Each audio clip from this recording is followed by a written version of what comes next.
Good day everyone. Welcome to this course on lean construction. We are happy that you chose to enroll in this course, and in this module we will cover lean basics. This course is offered by myself, Professor Koshi Varghese, and Professor N. Raghavan. We are faculty in the Department of Civil Engineering at the Indian Institute of Technology, Madras.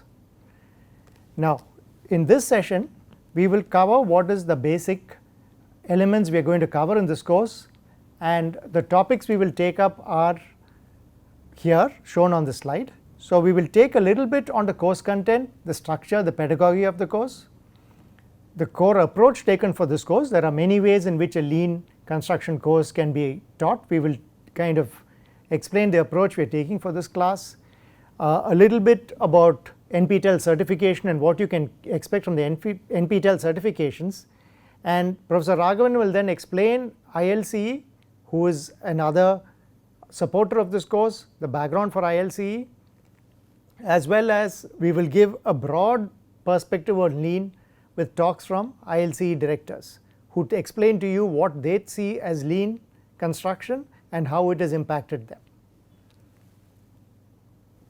Now, when we go into the course content, there are specific content we will be covering in this module, and we will start out with what is the difference between project and process management and how process and project management should work together to be able to enable a construction project, and how the process side of it is what brings in the lean concepts.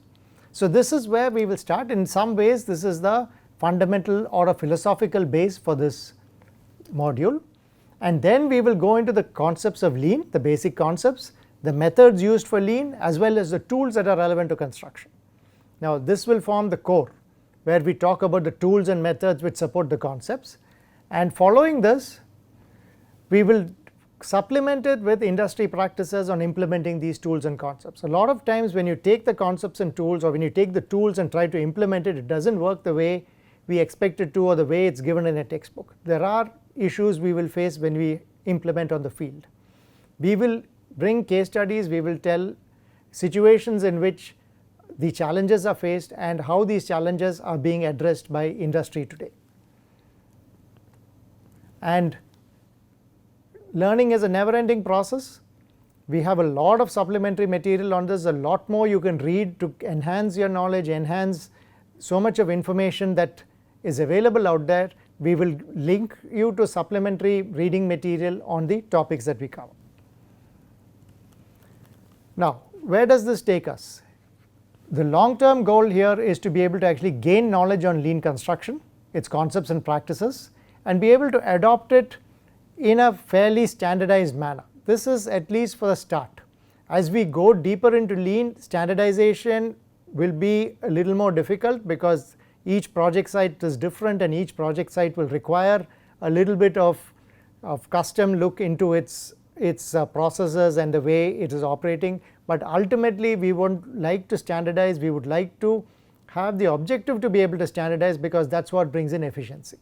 So, in some ways, at least as we take the initial steps, we would like to have industry adoption in some sort of a standard form, standard terminology, standard approaches, to be able to get momentum on this topic and momentum on the way we start implementing this industry wide. Now, once we start implementing this industry wide, we will have knowledge to share. We will have lean practitioners. We will have people who bring their stories of how they implemented lean on site, what worked, what did not, how it changed the way they did things, and we would like to be able to create a community of these lean practitioners to bring the knowledge, to be able to share these best practices and be able to facilitate industry to adopt lean in a wider way. So, these are the long term goals of this, and our hope is that these initial seeds of planting lean thinking ideas, lean construction ideas to the participants will enable this. Now, going into the course structure, in the broadest sense, this course right now is structured into 3 modules, as you can see. The first module, which we are covering here, talks about the basic terminology, tools and concepts.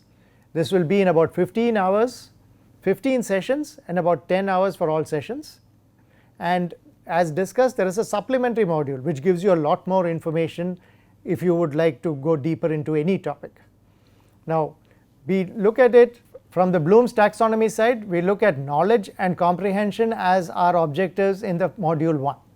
And I think if the participants come out with a sense of what is lean, what is the terminology, what are the stories of implementing it, what can I expect initially, I think that would be kind of the agenda here. As we go into module 2, we bring in more practice, we bring in more case studies, we bring in to supplement few more advanced concepts of lean, but at the same time trying to ingrain lean into the practice of lean through more case studies, be able to do comprehension as well as application of the lean concepts.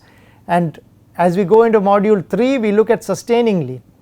How do we make lean not just a one project exercise? How do we promote the culture of lean through the organization? How do we actually make lean champions and be able to then spread the use of lean and then get organizations to benefit?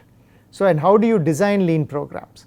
So, as you can see, as we go from module 2 to module 1 to module 2 to module 3, the topics become more advanced. It becomes less classroom oriented, more field oriented, more case study oriented, more organization oriented, and as we go through, we will hope we can take the participants on this journey to be able to learn and implement lean construction.